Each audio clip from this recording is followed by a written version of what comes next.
स्वागत है आपका बोधि वार्ता सत्संग में। ये साप्ताहिक सत्संग है जहाँ पर हम सभी साधक अपने आध्यात्मिक विचार व्यक्त कर सकते हैं, और अगर नए साधक जो ज्ञान मार्ग से जुड़े हैं, अगर उनके कोई प्रश्न हैं तो वो भी लिखकर या बोलकर पूछ सकते हैं। तो जो साधक जुड़े हुए हैं, अगर उनके कोई प्रश्न हैं तो आप आमंत्रित हैं अपने प्रश्न पूछने के लिए। मैं शुरू करता हूँ। मेरे पास कुछ प्रश्न आए हुए हैं बाकी साधक के, मैं उससे शुरू करता हूँ। बाकी साधक जब चाहे अपना प्रश्न लिख सकते हैं। हाँ, एक साधक पूछ रहे थे कि ज्ञान मार्ग का ज्ञान उन्हें आकर्षित करता है, पर कैसे जाने कि ज्ञान मार्ग में उनकी प्रगति होगी या ज्ञान मार्ग उनके लिए सही मार्ग है भी या नहीं। तो आप बस ऐसा सोचने का प्रयास कीजिए कि ज्ञान मार्ग में आपको किस प्रकार का ज्ञान मिल रहा है। यहाँ पर कुछ भी सांसारिक ज्ञान नहीं है, या कुछ भी ऐसा नहीं है जो अहम को आसानी से पसंद आ सके। अगर आप अपने आसपास के लोगों को देखें तो कितने हैं जो आध्यात्मिक होते हैं। उन आध्यात्मिक लोगों में अगर आपको कुछ मिल भी जाएं जो आध्यात्मिक हों, उनमें से बहुत या फिर अधिकांश ऐसे ही होंगे जो अपने जीवन के दुखों को दूर करना चाहते होंगे, या माया को किसी तरह से परिवर्तित करके अपने पक्ष में करना चाहते होंगे। पर ज्ञान मार्ग का ज्ञान जो है वो पूरी तरह से अहम को नष्ट करने वाला है। यहाँ पर केवल पहले दिन से जब जब जब आपका यहाँ शुरुआत होता है, तब से आप बस छोड़ना ही शुरू करते हैं। एक के बाद एक आपके पास जो भी होता है वो छूटता चला जाता है। तो अगर ये जानने के बाद भी अगर आपके अंदर आकर्षण है इस ज्ञान के प्रति, ये जानते हुए कि सब छूट जाएगा, जिसे भी आप अपना समझते थे पहले, आपका नाम, आपके रिश्तेदार, आपका परिवार, आपका स्वयं का पहचान तक, शरीर, या जिसे भी आप ऐसा सोचते हैं कि ये मेरा है या मैं हूँ, वो सब छूट जाता है यहाँ पर। अगर इसके बाद भी आपका ध्यान बना रहता है ज्ञान मार्ग पर, तो संभावना बहुत ज़्यादा है कि आप में प्रगति हो सकती है। और प्रगति भी बहुत ही छोटी चीज़ है यहाँ पर। मतलब आप पहले दिन ही अगर पूरी तरह से तैयार हैं तो जान जाएंगे कि आप कौन हैं, आपका वास्तविक स्वरूप क्या है, और वहीं पर आपका ज्ञान मार्ग समाप्त भी हो जाएगा। तो अगर आपके अंदर ये विचार मात्र भी आ रहा है कि मैं जान सकूं कि मैं कौन हूँ, मेरा वास्तविक स्वरूप क्या है, तो इसे आप प्रगति का चिन्ह मान सकते हैं। क्योंकि जैसा मैंने पहले कहा कि अगर आप केवल नज़र घुमा के देखिए अपने आसपास के लोगों पर, तो उनका ध्यान पूरी तरह से संसार में है। ये विचार भी आ जाना कि मैं कौन हूँ, ये एक बहुत बड़ी कृपा का ही कारण हो सकता है, या कृपा कृपा के कारण ही हो सकता है। एक साधारण व्यक्ति या साधारण साधक भी ये नहीं सोच सकता है या जानने की इच्छा कर सकता है। अगर आप प्रेरित हैं ज्ञान मार्ग पर चलने के लिए, तो ये मेरे अनुसार कम से कम ये बहुत बड़ी प्रगति का चिन्ह है। और फिर चल के आपको देखना पड़ेगा कि इसमें आपकी प्रगति होती है या नहीं होती है। प्रगति की जो क्या कह सकते हैं गारंटी किसी भी मार्ग में नहीं होती, किसी भी साधक के लिए। जब तक आप चलेंगे नहीं तब तक पता नहीं चलेगा कि प्रगति होगी भी कि नहीं। ऐसा भी हो सकता है कि आपको ज्ञान मार्ग बहुत पसंद आ रहा है क्योंकि आप किसी गुरु से आकर्षित हो गए हों, या ज्ञान आपने सुना और आपको ये बहुत ही विचित्र लग रहा हो तो आप आकर्षित हो गए हों। तो कुछ दिन आप चल सकते हैं, 2-3 साल, और देखने का प्रयास कर सकते हैं कि इसमें प्रगति हो भी रही है या नहीं, मुझे समझ में आ भी रहा है या नहीं।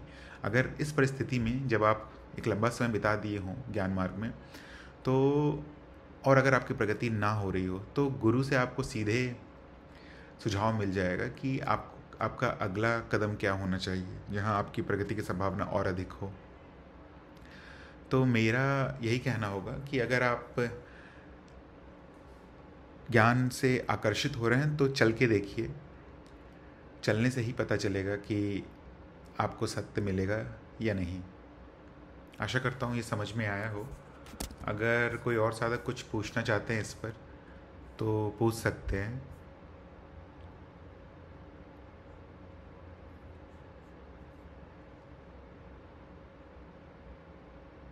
मैं 1 मिनट बस चैट देख ले रहा हूँ कि कोई प्रश्न तो नहीं पूछे हैं।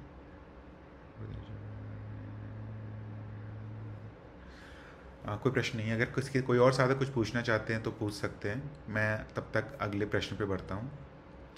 ग्रुप में ही आज शायद या फिर आज कल रात को एक प्रश्न आया था कि शून्य और प्रेम का क्या संबंध है।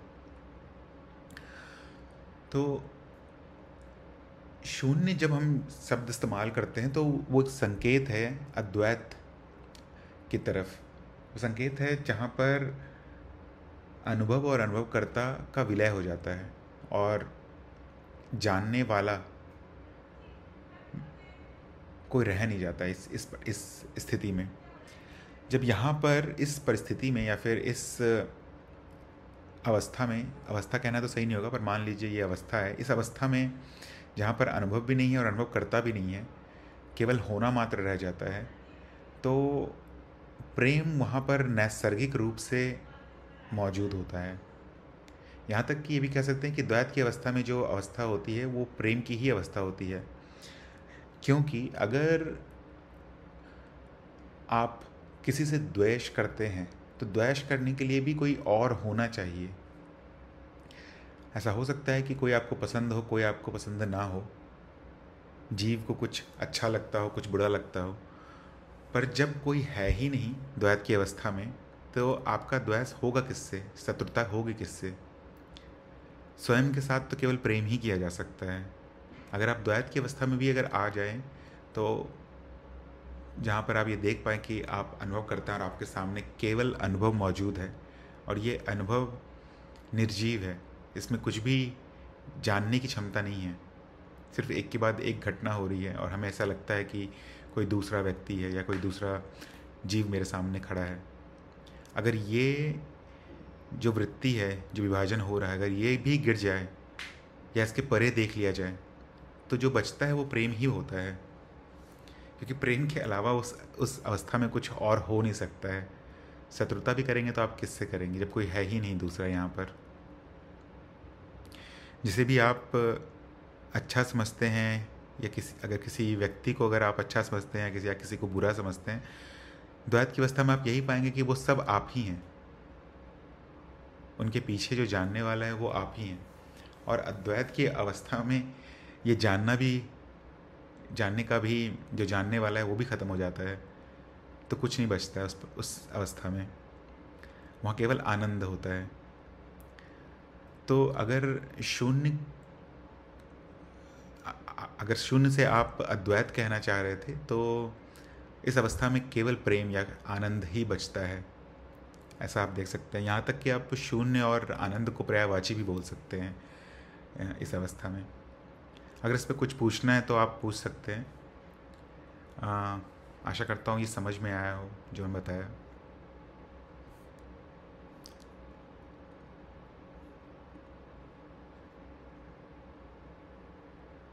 युहान जी का एक प्रश्न है कि प्रेम के बारे में थोड़ा और बताइए। तो प्रेम एक अवस्था है जहाँ पर दो नहीं रहता है, जहाँ जैसे हम आम सांसारिक भाषा में भी ऐसा ही सही इस्तेमाल करते हैं कि जब दो नहीं है एक रह जाता है तो उसे प्रेम कहा जाता है। पर सांसारिक दृष्टिकोण में हम भले ही परिभाषा सही इस्तेमाल करते हों, पर जब उसकी यथार्थ को ढूंढने जाते हैं तो हमें प्रेम नहीं दिखता है। क्यों? क्योंकि जो मूल होता है किसी भी दो व्यक्ति के बीच का जो प्रेम होता है, भले भाई भाई हो, भाई बहन हो, पति पत्नी हो, तो वहाँ पे जो मूल होता है वो दो के बीच की बात हो रही होती है। जब मूल में ही विभाजन है, दो रहेगा, तो वहाँ पर प्रेम होना बहुत ही कठिन है। जब तक ये नहीं जाना जाएगा कि दो नहीं है तब तक प्रेम आएगा नहीं। क्योंकि अगर कोई व्यक्ति किसी से प्रेम करता है तो कुछ ना कुछ कारण होगा ही प्रेम करने का, और वो कारण ही प्रेम को रोक देगा। जैसे कि अगर कोई भी व्यक्ति अगर किसी के प्रति उसका लगाव ज़्यादा है तो ज़रूर कुछ ना कुछ कारण होगा उसमें। या तो ऐसी संभावना होगी पहले व्यक्ति की दूसरे व्यक्ति पर कि ये मेरे बुढ़ापे का सहारा है या मेरा मदद कर सकता है किसी दिन, या मुझे धन दे सकता है, या इसकी सुरक्षा ही मेरे खुशी का कारण है, ये स्वस्थ रहे और मैं खुश रहूँगी इस परिस्थिति, ऐसा भी हो सकता है। तो यहाँ आप हमेशा देख पाएंगे कि एक ना एक कारण रहेगा, भले ही वो कारण बहुत सात्विक कारण हो, बहुत ही परोपकारी कारण हो। जैसे एक माँ और बच्चे का होता है, बहुत ही कोमल होता है, बहुत ही सात्विक कारण होता है कि मेरा बच्चा स्वस्थ रहे बस, और मैं यही मेरा कारण बन जाएगा खुशी का। पर यहाँ भी आप देख सकते हैं कि कारण है यहाँ पर हम माया की बात कर रहे हैं पूरा। जब तक ये कारण रहेगा तब तक प्रेम पूरी तरह से निकल के नहीं आ सकता है, क्योंकि ये कारण कभी भी नष्ट हो सकता है, क्योंकि कारण भी यहाँ पर माया के ही अंदर है, और माया में कभी भी कोई भी चीज़ नित्य नहीं रहती है, इसलिए प्रेम हो नहीं पाएगा। जब तक ये ना समझ में आ जाए कि मैं ही हूँ सभी के पीछे, तब तक प्रेम की शुरुआत भी नहीं हो सकती है। यहाँ तक कि ये भी कहा जा सकता है कि केवल ज्ञानी ही प्रेम कर सकता है, जिसको आत्मज्ञान हुआ है वही प्रेम कर सकता है। बाकी कुछ भी हो, कोई भी भावना प्रकट हो जाए, वो प्रेम नहीं होगी। प्रेम के जैसा कुछ हो सकता है, बहुत ही उच्च कोटि का सात्विक भावना हो सकता है, पर वो प्रेम होना बहुत कठिन है, क्योंकि मूल में ही दो है, और जिसे भी प्रेम कहा जाएगा वो माया का ही कुछ ना कुछ भाग होगा। आशा करता हूँ ये थोड़ा और प्रकाश डाला होगा प्रेम पर। अगर कुछ और भी पूछना चाहते हैं तो पूछ सकते हैं। मैं तब तक अगले प्रश्न पर बढ़ता हूँ। एक साधक वही ग्रुप में आज पूछ रहे थे कि व्यक्ति स्वयं के प्रति ईमानदार है तो ईश्वर को खोजेगा क्या। ये प्रश्न पूरी तरह से स्पष्ट नहीं हुआ है, फिर भी मैं प्रयास करता हूँ यहाँ पर उत्तर देने का। अगर व्यक्ति यहाँ, क्योंकि यहाँ पर अपने प्रति ईमानदार होने का क्या मतलब है ये समझ में नहीं आया, पर अगर ये पूछा जा रहा है ज्ञान मार्ग के दृष्टिकोण से कि मैं कौन हूँ ये जानने का प्रयास है किसी व्यक्ति का, अब क्योंकि यहाँ लिखा गया है स्वयं के प्रति ईमानदार, अगर वो स्वयं को जानने निकलेगा तो फिर मेरे अनुसार, ये मेरा, सबके विचार यहाँ पे अलग हो सकते हैं, मेरे अनुसार मैं बता रहा हूँ कि फिर ईश्वर को खोजने की बात नहीं रह जाएगी। अगर वो स्वयं को ढूंढने निकला है तो सबसे पहले वो यही जानने का प्रयास करेगा कि वो क्या है। अगर वो एक एक करके सभी सभी अनुभवों में स्वयं को ढूंढने का प्रयास करने लगेगा तो उसे वो मिलेगा ही नहीं कभी। उसका प्रयास यहीं पर अंत होगा कि वो है नहीं, जिसे वो स्वयं स्वयं मैं मान रहा था, या फिर स्वयं का शरीर मान रहा था, या भावनाएं मान रहा था, उनमें से कुछ भी उसका नहीं है, सब केवल एक मान्यता है। तो अगर कोई ईमानदारी से स्वयं को ढूंढने निकले तो फिर वो ये तुरंत जान जाएगा कि जिसे वो ढूंढ रहा है, यहाँ पर जो इशारा है वो ईश्वर की तरफ है, जिसे वो ढूंढ रहा है वो भी माया का ही भाग रहेगा। तो अगर वो ढूंढ भी ले, मिल भी जाए ईश्वर, तो वो स्वयं तक नहीं पहुंच पाएगा। तो उसका जो स्वयं के प्रति जो प्रयास था ढूंढने का स्वयं को, वो नहीं बच पाएगा। तो या तो वो ईश्वर को ही ढूंढ पाएगा, या तो वो स्वयं के प्रति ईमानदार ही रह पाएगा। और इसमें दोनों दोनों ही करने में मेरे ख्याल से कोई भी बुराई नहीं है, क्योंकि सभी साधकों का रुझान जो होता है वो अलग अलग प्रकार से होता है, या फिर जो उनको आकर्षित करता है वो अलग अलग चीज़ करता है, और उनके पूर्व जन्म के संस्कार भी होते हैं कि उन्हें क्या आकर्षित करेगा। तो अगर वो ईश्वर को ढूंढ रहा है, इसमें भी कोई बुराई नहीं है। अंत में वो ज्ञान तक पहुंच ही जाएगा, क्योंकि जिस ईश्वर को ढूंढेगा वो ईश्वर उसको ज्ञान दे देंगे। और वो चाहे तो वो शुरुआत से ही वही कर सकता है जो अंत में होना है, क्योंकि किसी भी मार्ग से अगर कोई भी शुरू करे, अंत में वो ज्ञान मार्ग पर ही पहुंचता है। तो अंत में उसको स्वयं के प्रति ईमानदारी दिखानी ही पड़ती है, वहीं पे जाके ये जो अध्यात्म की यात्रा है वो समाप्त होती है। उसके पहले जो भी किया गया है वो सब माया में फंसने का कुछ ना कुछ कार्य चलते रहता है साधकों द्वारा। आशा करता हूँ ये समझ में आया हो। माधवी जी का प्रश्न है कि हाँ, कि अगर ईश्वर को ढूंढने निकले तो खुद को पाएंगे और खुद को ढूंढने निकले तो ईश्वर को पाएंगे। हाँ, ये सही है माधवी जी। अगर आप जैसे कहते भी, जैसे मैं अभी अभी भी कह रहा था कि आप किसी भी मार्ग से चले, अंत में आप ज्ञान मार्ग पे ही पहुंचेंगे, क्योंकि कोई भी अगर बड़ी शक्ति है जो आपका भला चाहती है तो वो यही चाहेगी कि वो शक्ति के पास जो भी है, जो सबसे बड़ी उपलब्धि है, वो आपको मिल जाए। अगर वो आपका हित चाहती है तो यही उसका यही सबसे बड़ा इच्छा हो सकता है कि आपको पूरी तरह से मुक्त कर दिया जाए। इस मुक्ति से ये भी मुक्ति मिल जाए आपको कि आपको किसी और का दर्शन चाहिए, परम मुक्त मिल, आप ऐसे हो जाएं जो परम मुक्त हो, स्वच्छंद हो, तो आप कहीं से भी निकले, अंत में आप ज्ञान मार्ग तक ही पहुंच जाएंगे। तो अगर ईश्वर को भी ढूंढने निकलेंगे, जैसे भक्ति मार्ग में लोग करते हैं, ईश्वर को भी ढूंढते हैं और स्वयं तक पहुंच जाते हैं। हर मार्ग के अंत में ज्ञान मार्ग ही होता है। फिर शायद ऐसा प्रश्न आ सकता है कि कुछ लोग सीधे क्यों निकल जाते हैं ज्ञान मार्ग पर। तो इसका उत्तर देना कठिन है, पर ऐसा अंदाज़ा लगाया जा सकता है, साधक को ही देख के ये अंदाज़ा लगाया जा सकता है, या फिर आप अपने जीवन को भी देखेंगे तो आप ये पाएंगे कि इस छोटे से जीवन के अंतराल में भी आपने सभी मार्गों, सभी तो नहीं पर बहुत सारे मार्गों पर अपना कुछ ना कुछ कार्य किया होगा। और ये इसलिए, और सभी मार्गों में आप सफल भी हो रहे होंगे क्योंकि आप ये पहली बार नहीं कर रहे हैं।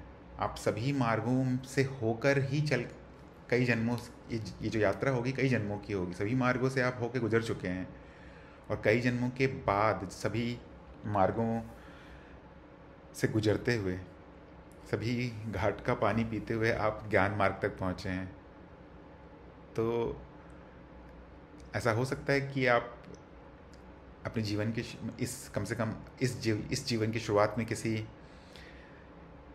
इष्ट के प्रति समर्पित हों, फिर उन इष्ट की ही कृपा होगी कि ऐसे विचार आपके अंदर आ गए जिससे कि आप सीधे ज्ञान मार्ग तक पहुंच गए। तो उत्तर यही है कि अगर हाँ, अगर आप ईश्वर को ढूंढने जाएंगे तो खुद को ही पाएंगे, खुद को ही, और खुद को भी अगर खुद तक भी पहुंच गए तो ईश्वर तक पहुंच जाएंगे। आशा करता हूँ ये स्पष्ट हुआ हो। युहान जी का एक प्रश्न है कि चित्त, मन, दिमाग, आत्मा, इसे कैसे, इनमें क्या अंतर है? युहान जी, ये जो शब्द हैं ये सभी लोग अलग अलग तरह से इस्तेमाल करते हैं, इसका कोई स्पष्ट परिभाषा देना कठिन है। जैसे हम ज्ञान मार्ग में आत्मा शब्द का इस्तेमाल नहीं करते, यहाँ आत्मन कहते हैं, ब्रह्मन कहते हैं, जो कि आप स्वयं हैं, मतलब जो अनुभव का दृष्टा है उसे आत्मन कहते हैं। दिमाग शब्द बहुत ही व्यवहारिक शब्द है, इसे अलग अलग तरह से इस्तेमाल किया जा सकता है। बहुत बार दिमाग का मतलब बुद्धि भी लिया जाता है, और मेरे ख्याल से आप बुद्धि ही पूछना चाहते हैं। बुद्धि, मन और चित्त। तो आत्मा भक्ति मार्ग में ज़्यादा इस्तेमाल होता है, जैसे कि शरीर के अलावा जो बच जाता है उसे आत्मा कहते हैं। जब ऐसा, अब मुझे भक्ति मार्ग का ज़्यादा पता नहीं है, पर इतना ही बस जानता हूँ कि अगर जो शरीर, एक मृत और जीवित शरीर में जो भेद है उसे आत्मा कहते हैं, या जो भेद करता है। अगर एक मृत शरीर रखा हो और एक जीवित शरीर हो, एक, मान लीजिए 1 मिनट पहले ही अगर मृत्यु हुई हो, तो शरीर के बहुत सारे अंग कार्य कर रहे होंगे उस समय, पर फिर भी अंतर होता है एक मृत और जीवित शरीर में। तो वो जो अंतर है उसे शायद आत्मा कहते हैं।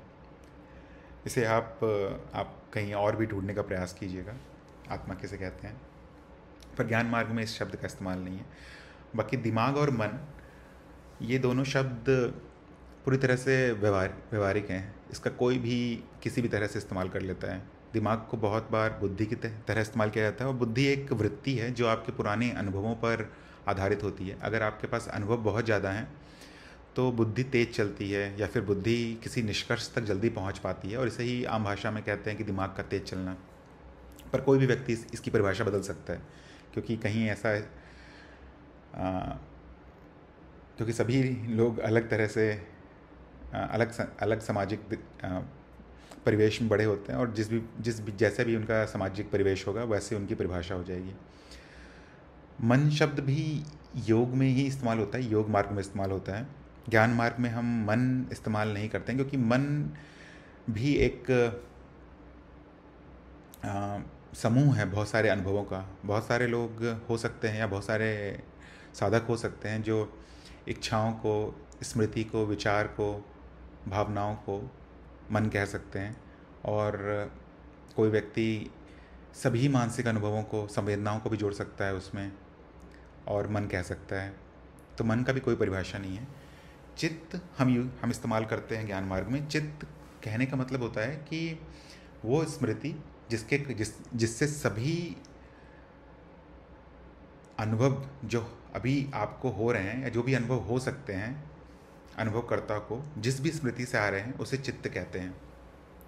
इसे सरल शब्दों में ऐसे कह सकते हैं कि जो भी प्रकट भाग है अस्तित्व का, वो जो भी प्रकट भाग है जिसका अनुभव हो सकता है वो चित्त से आ रहा है। और चित्त क्या है? स्मृति है।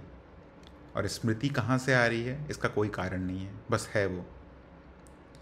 द्वैत तक में ये कह सकते हैं कि बस है ये, और अद्वैत में इसको कह सकते हैं कि ये संभावना मात्र है, ये है भी नहीं।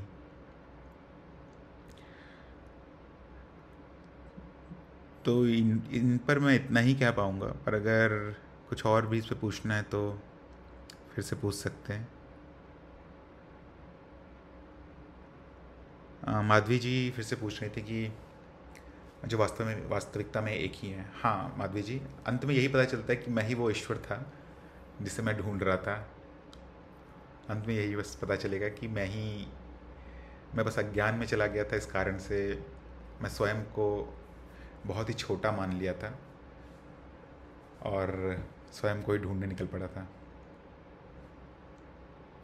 अगर कोई और साधक कुछ पूछना चाहते हैं तो पूछ सकते हैं, लिख कर भी, बोल कर भी।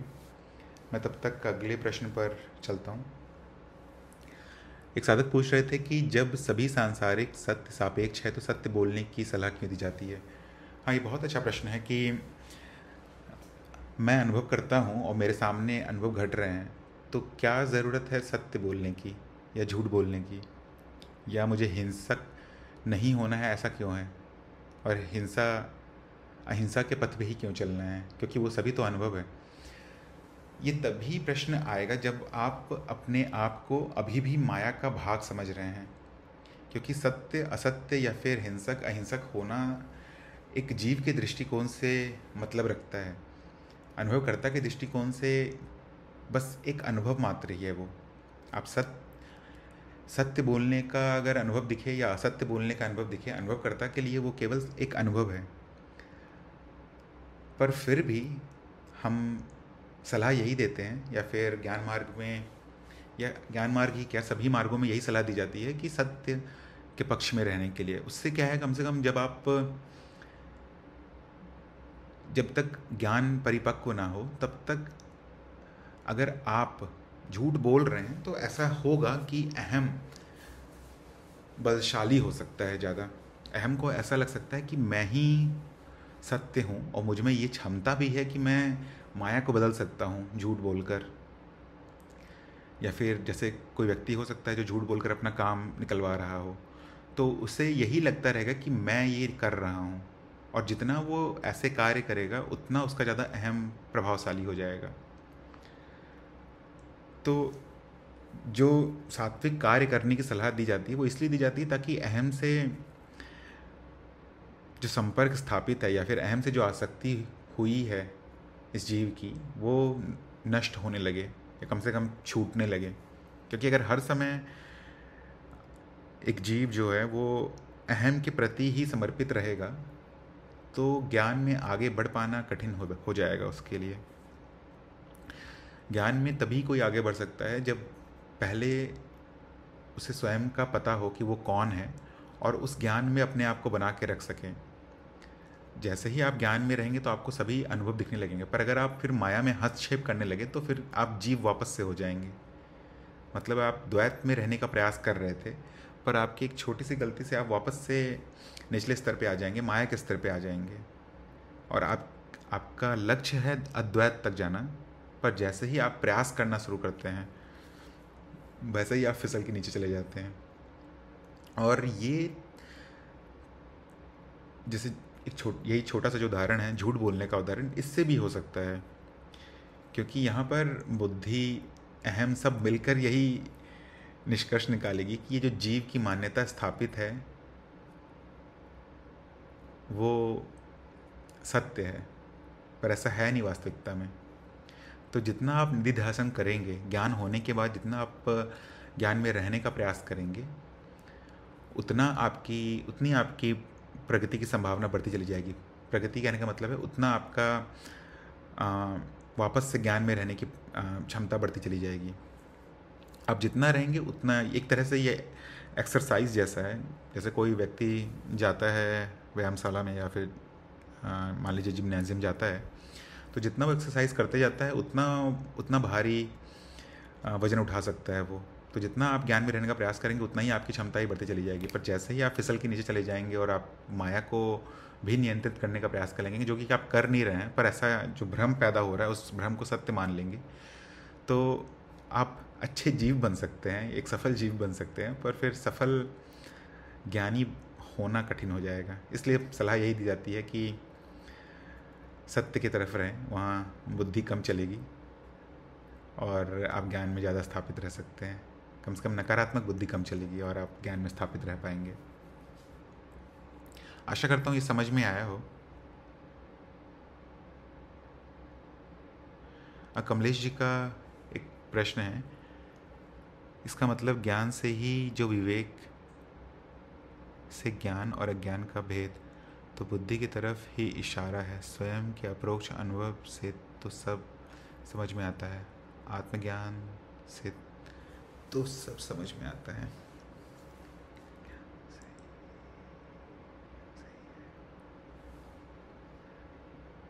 कमलेश जी, आपका प्रश्न समझ में नहीं आया। इसका मतलब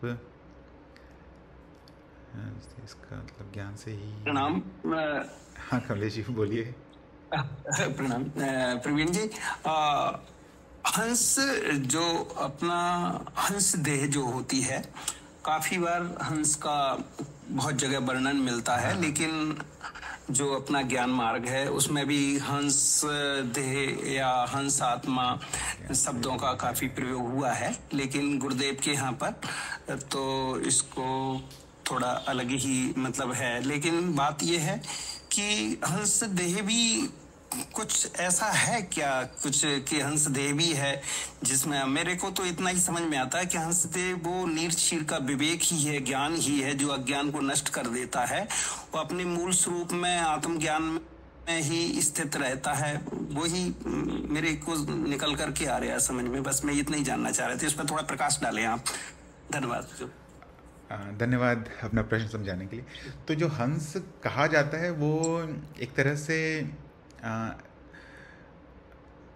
जैसे सिंबल होता है, जैसे ओम का सिंबल बनाते हैं, हर धर्म का अपना एक सिंबल होता है, वो बस एक सिंबल जैसा है।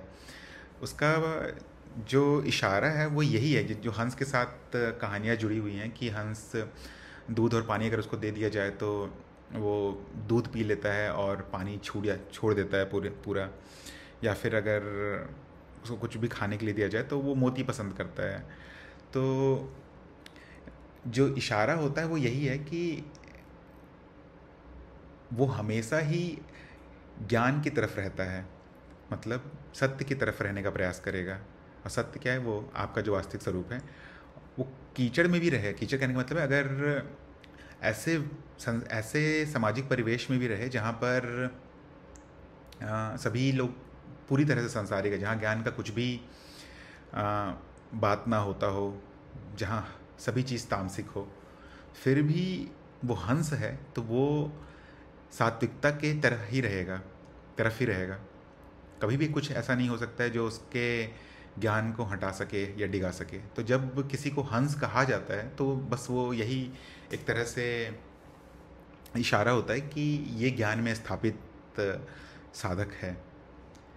और ज्ञान का मतलब है कि आत्मज्ञान में स्थापित साधक है, और कोई भी प्रयास इसको आत्मज्ञान से नहीं हटा सकता। भले कोई भी लोभ आ जाए, कोई भी अवस्था आ जाए, कुछ भी हो जाए, वो हटाया नहीं जा सकता है। अगर आप ज्ञानमार्ग.गुरु पे जाएंगे तो वहाँ पर गुरुजी ने एक लेख भी लिखा है जहाँ पर हर प्रकार के जो भी सिंबल्स हो सकते हैं ज्ञान मार्ग से जुड़े, उन सभी पर कुछ ना कुछ उन्होंने लिखा है। मैं क्या करूँगा, इस सत्संग के बाद में वो कड़ी भेज दूँगा यहाँ पर आपको, तो आप देख लीजिएगा उसको। बट धन्यवाद, आपको भेजने के लिए बहुत बहुत धन्यवाद। ठीक है। सत्यकाश जी का एक प्रश्न है कि साक्षी भाव जहाँ भाव है वो अनुभव ही है, लेकिन साक्षी अनुभव नहीं हो सकता। साक्षी अनुभव करता है और भाव अनुभव। ये आपका प्रश्न है क्या सत्यकाश जी? मैं इस पर थोड़ा सा बोल देता हूँ बस। जी जी नहीं प्रवीण जी, हाँ, मेरा विचार प्रश्न नहीं है, ये वो मैंने ऊपर से लिखा था। एक प्रश्न एक पूछा था उन्होंने, युहान जी ने, मैंने उत्तर दिया। ओह ठीक ठीक ठीक। जी जी प्रणाम। धन्यवाद सत्यकाश जी। अब थोड़ा इसे स्पष्ट कर दीजिए इसको।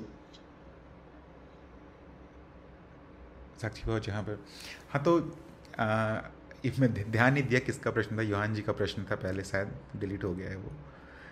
तो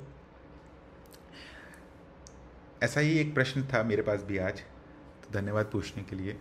तो यहाँ पर आप ये देखने का प्रयास करें कि जो पता चल रहा है वो किसको पता चल रहा है।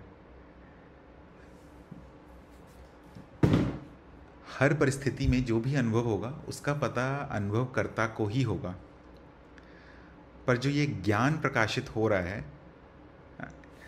वो जीव जैसी एक मान्यता है। उस मान्यता को ऐसा लगता रहेगा, जब तक ऐसी मान्यता रहेगी कि मैं जीव हूँ तब तक ये ज्ञान ऐसा लगेगा कि इस जीव को हो रहा है। पर अगर आप जीव को ढूंढने जाएं तो जीव मिलता नहीं है। जीव एक प्रकार से दोहरी माया है, मतलब कुछ माया है जो आपके सामने प्रकट है, जैसे विचार हो सकते हैं, इच्छाएं हो सकती हैं, स्मृतियां हो सकती हैं, पर जीव प्रकट नहीं है आपके सामने। तो ये जो अनुभव है या फिर ये जो भाव उत्पन्न हो रहा है साक्षी भाव का, ये भी एक माया मात्र ही है जो जीव के सामने प्रकट हो रहा है, क्योंकि अभी तक जो तादात्म्य है वो टूटा नहीं है अहम का जीव की मान्यता से। तो हमेशा ऐसा भाव या फिर ये जो भी अनुभव हो रहा है वो हमेशा ऐसा प्रकट होता रहेगा, और उसका काम केवल इतना ही है कि अहम का आसक्ति इस जीव भाव से ख़त्म हो जाए।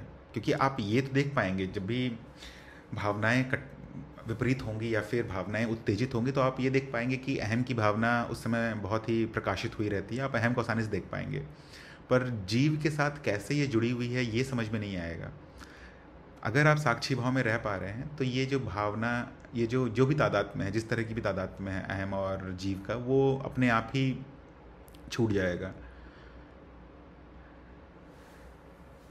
और जैसा आपने लिखा भी है यहाँ पर कि शायद आप पूछ रहे थे कि साक्षी का अनुभव नहीं हो सकता है। हाँ, तो साक्षी का अनुभव नहीं होगा, पर साक्षी का नकारात्मक अनुभव आपको हो जाएगा। क्योंकि अभी भी सबसे पहले तो आपको जो ये यात्रा होगी वो कुछ चरणों में होगी। पहली यात्रा तो यही होगी कि, या पहला जो इसका पड़ाव होगा वो यही होगा कि मैं कहाँ हूँ, ये ढूंढने का प्रयास होगा आपका। जब मैं को आप ढूंढने जाए, मैं मतलब कि शुरुआती चरणों में एक साधक अपने आप को जीव समझता है, तो अगर आप इस जीव को ढूंढने जाएं तो वो नहीं मिलेगा आपको। एक समूह मिलेगा अनुभवों का, और उन समूह के अनुभवों को ही आप जीव कह रहे होंगे। इसको दोहरी माया कह सकते हैं, जो कि है नहीं। विचार हो सकते हैं, इच्छाएं हो सकती हैं, इस अलग अलग प्रकार की स्मृतियाँ हो सकती हैं, उस पर एक अहम की परत होगी, और ये जो झुंड होगा अनुभवों का, इसे ही जीव मान लिया जाएगा। तो केवल एक मान्यता है। जब इस पड़ाव तक आप पहुंच जाएं कि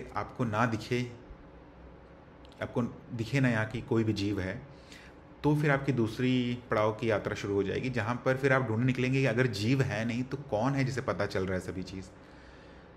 फिर आपको ये ज्ञान होगा कि कुछ तो है जो सभी अनुभवों का ज्ञाता है, और उसका अनुभव नहीं हो सकता है। तो आपको यही पता चलेगा कि अंत में आप अपना बुद्धि लगा सकते हैं, आप जो भी प्रयास कर सकते हैं यहाँ पर करने का प्रयास कीजिए। आपको यही पता चलेगा कि हर प्रयास का एक अनुभवकर्ता पहले से ही मौजूद रहता है, और फिर अगर आप उस पर विश्लेषण करेंगे तो आपको पता चलेगा कि जो अनुभव करता है वो सभी का एक ही है। तो यही आप जान पाएंगे अंत में कि अनुभव करता तो है, पर उसका अनुभव नहीं होगा कभी भी, उसका हमेशा ही आपको नकारात्मक ज्ञान होगा।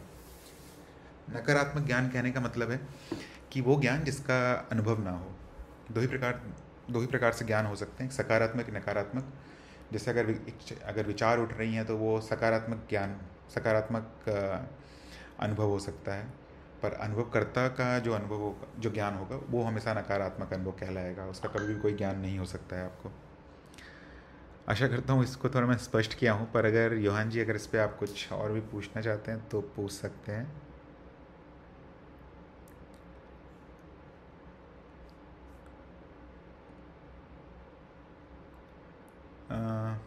ये कैसे अलग है?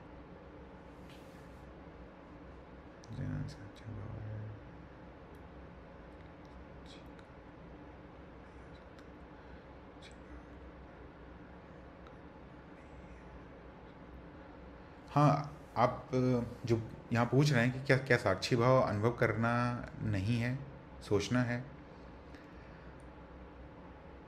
यहाँ जैसा मैंने पहले कहा कि ये नकारात्मक अनुभव है। जैसे जो आवाज़ सुनाई दे रही है वो किसको सुनाई दे रही है? अभी जो मेरी आवाज़ मैं जो बोल रहा हूँ वो किसको सुनाई दे रही है? ये आवाज़ अनुभवकर्ता तक पहुँच रही है। पर फिर आप ये सोचेंगे कि मुझे भी तो सुनाई दे रही है। मुझे कहने का मतलब है कि यूहान जी को भी तो सुनाई दे रही है ये आवाज़। तो ये जो विचार आएगा कि मुझे सुनाई दे रही है, और शायद अनुभवकर्ता को सुनाई दे रही हो या नहीं दे रही मुझे पता नहीं, पर मुझे तो सुनाई दे रही है।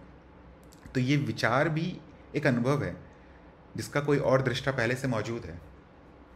इसलिए मैंने कहा कि कम से कम 2 पड़ाव लगेंगे यहाँ पर।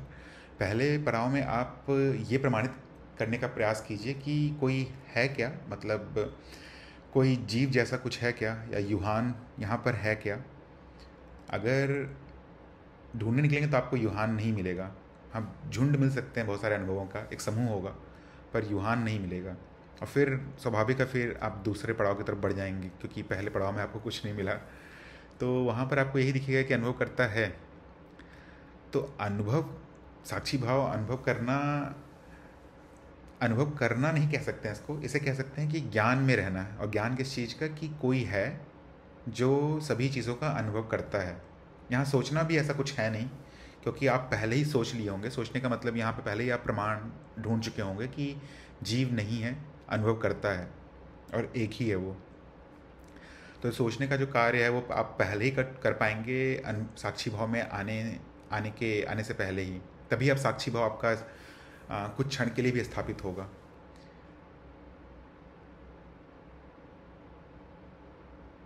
अगर आप प्रमाणित नहीं करेंगे, और अगर ऐसा हो सकता है कि बहुत सारे साधक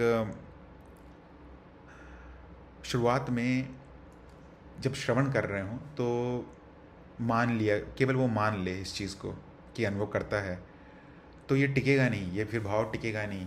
या फिर ये ऐसा भी हो सकता है कि ये भाव उत्पन्न ही ना हो। आप विचार चला सकते हैं बार बार कि मैं अनुभव करता हूँ, पर ये एक भाव के रूप में स्थापित नहीं होगा। पर अगर आप शुरुआत में हैं तो अगर आप ये विचार भी चला रहे हैं तो ये बहुत सही चीज़ है मेरे ख्याल से। विचार चलाने से भी कुछ दिनों में या कुछ महीनों में ये साक्षी भाव अपने आप ही उत्पन्न होने लगता है। और एक क्षण होगा ऐसा जो कि बहुत ही स्पष्ट क्षण होगा जब आप ये समझ जाएंगे, आपको ये पता भी रहेगा कि मैं समझ गया हूँ कि साक्षी क्या है, साक्षी भाव क्या है। उसके बाद भी ऐसा हो सकता है कि संदेह रहे, कभी आप किसी से स्पष्ट करना चाहें, किसी दूसरे साधक से या फिर गुरु से, कि मुझे अभी अनुभव, मुझे जो हुआ, जो पता चल रहा है वो क्या साक्षी भाव है या फिर भ्रम है। ऐसा संदेह हो सकता है, पर आपको वो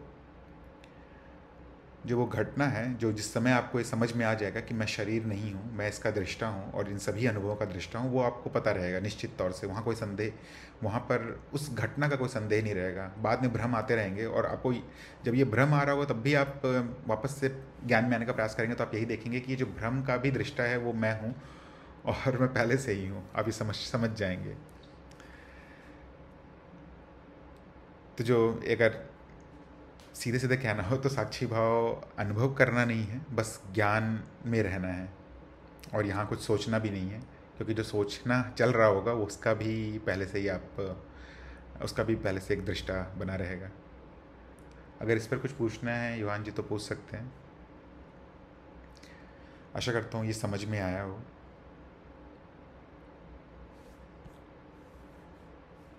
अनागामी जी का एक प्रश्न है, सांसारिक कार्यों में और आध्यात्मिक साधना में कई बार असंतुलन हो जाता है जिससे मन में दुविधा होती है, कैसे संतुलन स्थापित करें?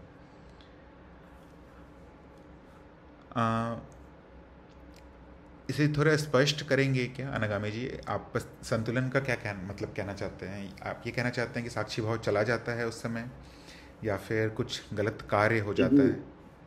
प्रवीण सर नमस्कार। हाँ प्रणाम। नमस्ते अनागामी जी। मैं ये कहना चाहता हूँ प्रवीण सर, ये जैसे संसार के काम करते रहते हैं, जैसे नौकरी में है या किसी और अन्य कार्य में है, तो उसमें मन खिंचता है कि चले आध्यात्मिक कार्य करें, मतलब मनन करें, असाक्षी भाव रहे और ज्ञान में रहे, स्थित रहें। और जब ज्ञान में स्थित रहते हैं, खाली बैठे रहते हैं, एकांत है, तो मन संसार की तरफ खींचता है कि चलो ये काम छूटा जा रहा है, वो काम छूटा जा रहा है, ऐसा हो जाता है। अगर ऐसी परिस्थिति में मान लीजिए कुछ कार्य ऐसे हैं जो बहुत ही ज़रूरी है, तो यहाँ पे भी सबके अलग अलग विचार होंगे। मैं यही कहूँगा कि अगर बहुत ज़रूरी कार्य है तो उसको कोशिश करके जल्दी समाप्त कर लीजिए, क्योंकि नहीं करेंगे तो फिर अहम शांत नहीं बैठने देगा। मान लीजिए अगर उत्तरजीविता से संबंधित कुछ है या परिवार से संबंधित कुछ है, जो आप पर आश्रित हैं उनसे संबंधित कुछ है, तो उस कार्य में कुछ समय लगाकर उसको समाप्त कर दीजिए। ऐसा करने का प्रयास कीजिए कि वो स्वचालित हो जाए किसी तरह से। अगर आप ये पा लेते हैं, ये किसी तरह से बुद्धि का इस्तेमाल करके ये पा लेते हैं, तो वापस से इस परिस्थिति में आना या फिर इस परिस्थिति को संभालना थोड़ा आसान हो जाएगा। नहीं तो क्योंकि हम सभी सांसारिक लोग ही हैं, बहुत सारे लोग जो इस ग्रुप में हैं, सभी लोग किसी न किसी तरह से परिवार और संसार में फंसे हुए हैं। तो अगर सांसारिक चीज़ों को नहीं ठीक रखेंगे तो अध्यात्म भी ठीक नहीं होगा। सभी चीज़ को छोड़ना तो मेरे ख्याल से कठिन होगा कि सब कुछ छोड़ के मैं अध्यात्म में पूरी तरह से लिप्त हो जाऊं। ये मेरे ख्याल से कम बहुत सारे ज्ञान मार्गियों के लिए तो कठिन होता है, क्योंकि हम सभी लोग एक बहुत सारे बंधनों के साथ ही निकल के आते हैं, तभी ज्ञान मार्ग तक पहुंचते हैं। तो मेरा सुझाव यही रहेगा कि जो ज़रूरी है, सबसे ज़रूरी है उस समय, मान लीजिए किसी विशेष समस्या का समाधान निकालना, तो वो निकाल लीजिए, पहले वो कर लीजिए, जिससे कि जो भी समय आप अध्यात्म में दें वो आपका पूरी तरह से अध्यात्म को ही समर्पित हो। और ऐसा भी हो सकता है कि जो हम रोज़ाना का कार्य करते हैं, कार्यालय से संबंधित या फिर व्यापार से संबंधित, हर दिन कुछ ना कुछ अलग अलग समस्याएं आ सकती हैं और सबका समाधान एक बार में निकालना कठिन हो सकता है। तो इसके लिए यही कह सकता हूँ मैं कि एक दिन में तो ये नहीं होगा ठीक, पर आप जितना समय लगा सकते हैं साक्षी भाव में, जितना 1 मिनट या फिर 1 घंटे या जितना भी आप दे सकते हैं समय, उतना देने का प्रयास कीजिए। कुछ समय बाद, और ये समय सबके लिए अलग अलग हो सकता है, कुछ समय बाद ऐसा होने लगेगा, क्योंकि आप साक्षी भाव को ज़्यादा महत्व देने लगेंगे, तो ऐसा होने लगेगा कि अब जो आप कार्य कर रहे हैं वो, मतलब जिसके फल भविष्य में आएंगे, वो कार्य, जो भी ऐसे कार्य होंगे, जो भी अनावश्यक कार्य होंगे, वो अपने आप ही आप छोड़ने लगेंगे। अभी का जो जीवन चल रहा है आपका, वो पिछले कार्यों के फल की वजह से चल रहा है। पर आज से अगर आपके लिए साक्षी भाव जरूरी हो जाएगा, तो आप अपने आप ही नैसर्गिक तौर पर ही आप बहुत सारे अनावश्यक कार्य को छोड़ देंगे। इसके लिए कोई जोर जबरदस्ती करने की ज़रूरत नहीं है, ऐसा सोचने की ज़रूरत नहीं है कि मैं ज्ञान मार्ग में हूँ या फिर मैं आध्यात्मिक हूँ तो मुझे ऐसे कार्य नहीं करने चाहिए या फिर ऐसे कार्य ही करने चाहिए। ये करने की ज़रूरत नहीं है। जो हो रहा है वो होने दीजिए। आप बस एक चीज़ कर सकते हैं कि जो छोटी मोटी समस्याएं हैं जो आपका सबसे ज़्यादा समय ले रही हैं, उसको पहले सुलझा दीजिए। जो बड़ी समस्याएं हैं उसको तुरंत नहीं सुलझा सकते, तो उसके लिए आप बस साक्षी भाव बना के रखिए। जैसे ही आप साक्षी भाव में आने लगेंगे और साक्षी भाव को बना के रखने का प्रयास करने लगेंगे, अपने आप ही बुद्धि परिष्कृत होगी और बहुत सारे छोटे मोटे कर्म जो पहले आपको आकर्षित करते हों वो अपने आप ही आप देखेंगे, आपकी आपकी रुचि उनके उनके प्रति समाप्त होने लगी है। और जैसे जैसे अनावश्यक कार्य खत्म होने लगेंगे, उनके फल आने भी खत्म होने लगेंगे। तो आज नहीं पर कुछ समय में जीवन बहुत सरल हो जाएगा। पर आज आप क्या कर सकते हैं, जो छोटे कार्य हैं जो बहुत ज़रूरी हैं उसको सुलझा सकते हैं और साक्षी भाव को अपनी प्राथमिकता, मतलब अपने जीवन में प्राथमिकता दे सकते हैं। अगर सिर्फ साक्षी भाव ही पकड़ के चलेंगे आप, तो अपने आप ही बहुत सारे चीज़ छूटने लगेंगे और आपको ऐसा नहीं होगा कि जैसे आपने कहा कि ऐसे विचार आते हैं कि ये छूट रहा है वो छूट रहा है, वो विचार भी आना बंद हो जाएगा क्योंकि अब आपकी प्राथमिकता बदल रही है। पहले ऐसा हो सकता है, सभी के साथ होता है कि पहले कोई अगर बच्चा कॉलेज जाता है तो उसकी प्राथमिकता यही होगी कि मुझे अच्छे नंबर मिल जाए, जिससे अच्छी नौकरी मिल जाए, फिर नौकरी में अच्छा प्रमोशन हो या व्यापार अच्छा चलने लगे, उसमें आमदनी अच्छी हो। पर अगर अब आप साक्षी भाव में रह रहे हैं तो फिर आप जान जाएंगे कि इन सभी का कोई ज़्यादा महत्व नहीं है, बस उतना चाहिए जिससे कि मेरा जीवन चल जाए और मुझ पर जो आश्रित लोग हैं उसका जीवन चल जाए। मुझे ना किसी को पीछे करना है, ना कुछ बहुत ही अत्यंत बहुत बड़ा चीज़ पाना है। साक्षी भाव रह जाए वही बहुत बड़ी बात है। तो यही कहूँगा बस मैं कि छोटे कार्य को समाप्त करने का प्रयास कीजिए और उसके बाद साक्षी भाव को रखने का प्रयास कीजिए। जो भी बड़े और कठिन कार्य हैं वो अपने आप ही सुलझने लगेंगे भविष्य में। आशा करता हूँ कुछ स्पष्ट कर पाया हूँ यहाँ पर मैं आपके लिए, नहीं तो जी जी धन्यवाद, हो गया स्पष्ट। युहान जी का एक प्रश्न है, इफ ब्रह्मन इज ट्रूली अनिर्वचनीय, how can we still say that its nature is truth and pure consciousness? Isn't that also a kind of description? तो ब्रह्मन का जो प्योर कॉन्शियसनेस शब्द इस्तेमाल होता है या फिर सत्य जो इस्तेमाल होता है, ये केवल द्वैत तक ही इस्तेमाल होता है युहान जी। अद्वैत में ब्रह्मन का कोई भी परिभाषा देने का प्रयास नहीं करता है कभी भी, या अगर कोई साधक बहुत ही ज़्यादा उत्सुक है समझने के लिए तो फिर जितने भी कम शब्दों में समझाया जा सकता है वो समझाने का प्रयास किया जाता है। क्योंकि जैसे ही समझाने का प्रयास करेंगे, अब आप क्या कर रहे हैं, जो अनिर्वचनीय है, जो इनडिस्क्राइबेबल है, उसको आप डिस्क्राइब करने का प्रयास कर रहे हैं, तो आप किसी सीमित माध्यम का इस्तेमाल करेंगे, शब्दों का इस्तेमाल करेंगे और अनुभव का इस्तेमाल करेंगे। अनुभव केवल एक भाग है ब्रह्म का, तो अनुभव कभी भी पूरी तरह से ब्रह्म को समझा नहीं सकता है। और उस अनुभव में भी आप शब्दों का इस्तेमाल कर रहे हैं, वो भी एक इस पूरे संपूर्ण माया का एक बहुत ही छोटा सा हिस्सा है शब्द, तो उससे तो और भी नहीं समझाया जा सकता है। तो जो आपका यहाँ पर जो भाव है पूछने का, वो सही है भाव कि नहीं समझाया जा सकता है। पर ब्रह्मन को सत्य और प्योर कॉन्शियसनेस भी नहीं कहा जाता है, क्योंकि जो मूर्छित अवस्था है वो भी ब्रह्म के ही अंदर है। कॉन्शियसनेस किसको कहेंगे, अनुभवकर्ता को कहेंगे, और जो मूर्छित अवस्था है, जो माया है, वो भी ब्रह्म के अंदर है। अनुभवकर्ता दोनों है इसके अंदर, और सत्य भी इसके अंदर और असत्य भी इसके अंदर है। ये जो दो शब्द आप इस्तेमाल किए हैं यहाँ पर, वो केवल अनुभवकर्ता के लिए इस्तेमाल होता है। द्वैत तक ही ये शब्द काम करते हैं, उसके बाद कुछ भी कर पाना या फिर कुछ भी किसी भी तरह से समझाना वो कठिन है। और ये जो ब्रह्म का जो कोई समझाएगा भी आपको, तो वो केवल अपना अनुभव समझा सकता है, मतलब उसको भी जीव के स्तर पे आना पड़ेगा। अगर मान लीजिए कोई व्यक्ति जो ब्रह्म तक पहुंच गया है, द्वैत अद्वैत तक पहुंच गया है, द्वैत से होते हुए अद्वैत तक पहुंच गया है, अगर उसको भी किसी दूसरे व्यक्ति को समझाना हो तो वापस से उसको अद्वैत से द्वैत और द्वैत से फिर माया के स्तर पे आके जीव बनकर शब्दों का इस्तेमाल करके समझाना होगा। तो वो जो भी समझाएगा वो बहुत ही छोटा सा चीज़ होगा और कभी भी नहीं समझा पाएगा। तो आपका भाव यहाँ जो था वो एकदम सही है और वैसे ही है। वो उसको कभी भी डिस्क्राइब नहीं कर सकता शब्दों में। आशा करता हूँ ये समझ में आया हो। कोई और साधक भी अगर कुछ पूछना चाहते हैं तो पूछ सकते हैं।